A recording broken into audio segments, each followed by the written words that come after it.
Assalamualaikum warahmatullahi wabarakatuh. Perkenalkan, kami dari kelompok 3 ingin menjelaskan materi tugas administrasi guru dengan dosen pengampu Ismail Marzuki, SAG, MPD. Selanjutnya, perkenalkan kami dari kelompok 3. Nama Sela Sefrina Kurota Ayun dengan NIM 2204041116. Dan saya Zakia Trimustika dengan NIM 22040411. Mutu pendidikan sebagai salah satu pilar utama yang sangat strategis dalam pengembangan sumber daya manusia, memegang peranan penting dan bermakna besar bagi keberhasilan pembangunan nasional secara menyeluruh dan berkelanjutan. Pendidikan yang benar-benar bermutu dan mampu menghasilkan generasi unggul hanya dapat terwujud pada lembaga pendidikan atau sekolah yang memiliki standar mutu yang tinggi. Sekolah-sekolah berkualitas tersebut hanya bisa tercipta apabila pengelolaannya dilakukan oleh guru-guru yang bermutu, kompeten, dan profesional dalam menjalankan tugas serta tanggung jawabnya. Bangkalis et al. 2010. Administrasi adalah suatu kegiatan yang selalu ada di mana saja selama manusia hidup dan bekerja sama dalam suatu kelompok. Misalnya, saat kita melihat sebuah pabrik yang memproduksi barang tertentu, maka di sana kita dapat menemukan adanya proses administrasi. Begitu pula pada lembaga yang memberikan pelatihan dan pendidikan, sehingga peserta yang mengikuti akhirnya mendapatkan sertifikat. Hal ini juga merupakan hasil dari proses administrasi pendidikan. Selain itu, ketika kita meninjau sebuah lembaga dengan struktur organisasi yang teratur dan terencana, maka di situ juga tampak adanya manajemen yang berjalan dengan baik. Nurhayati dan Unsur 2024. Selanjutnya ada tugas administrasi guru terkait kurikulum.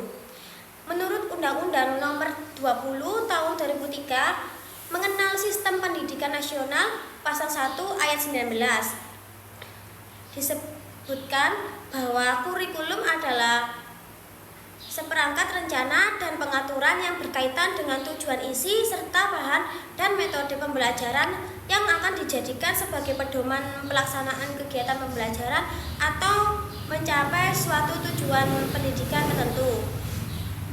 Ada tugas administrasi guru terkait kesiswaan. Menurut Besur Hastono, administrasi kesiswaan adalah kegiatan yang mencakup seluruh proses pencatatan dan pengelolaan siswa, mulai dari penerimaan siswa hingga mereka meninggalkan sekolah setelah menyelesaikan pendidikan. Mahmud 2005. Tujuan utamanya yaitu mengatur setiap aktivitas kesiswaan agar proses belajar mengajar di sekolah berjalan tertib, teratur, dan mencapai sasaran pendidikan secara baik dan benar. Selanjutnya akan saya jelaskan, yakni tugas administrasi guru terkait layanan khusus. Layanan khusus di sekolah bertujuan untuk mendukung kelancaran proses pembelajaran agar tujuan pendidikan dapat tercapai secara optimal. Kepala sekolah perlu menyusun program layanan khusus yang terencana dan selaras dengan seluruh program pendidikan di sekolah. Layanan khusus berfungsi sebagai penunjang proses belajar dan membantu menciptakan lingkungan belajar yang nyaman, aman, dan juga efektif.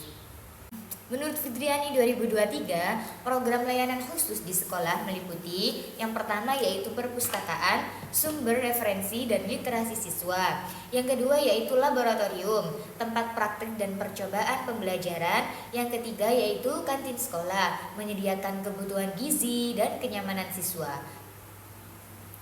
Pelayanan kesehatan dan keamanan, menjaga keselamatan serta kesehatan warga sekolah. Yang kelima yaitu kooperasi, melatih tanggung jawab dan kemandirian siswa. Yang terakhir yaitu bimbingan dan konseling, membantu mengatasi masalah belajar maupun pribadi siswa. Selanjutnya yakni adalah penutup. Jadi, kesimpulan dari beberapa slide di atas adalah administrasi kesiswaan merupakan aktivitas pencatatan dan pengelolaan yang mencakup dari penerimaan siswa baru hingga kelulusan, bertujuan untuk menjaga ketertiban, keteraturan, dan pencapaian sasaran pendidikan di sekolah. Tanpa administrasi yang optimal, efektif, dan efisien, tujuan pendidikan sulit tercapai, sehingga manajemen berbasis sekolah menjadi penting untuk memberi wewenang penuh kepada guru dan sekolah dalam merancang, mengawasi, serta memanfaatkan sumber daya. Kegiatan ini dibagi menjadi 4 kategori utama. Yang pertama yaitu menerima siswa, administrasi siswa, pengelolaan bimbingan dan penyuluhan, serta pencatatan prestasi akademik yang semuanya dilakukan secara terencana dan berkelanjutan untuk mendukung keberhasilan pendidikan. Sekian penjelasan dari kami, kurang lebihnya kami mohon maaf. Wassalamualaikum warahmatullahi wabarakatuh.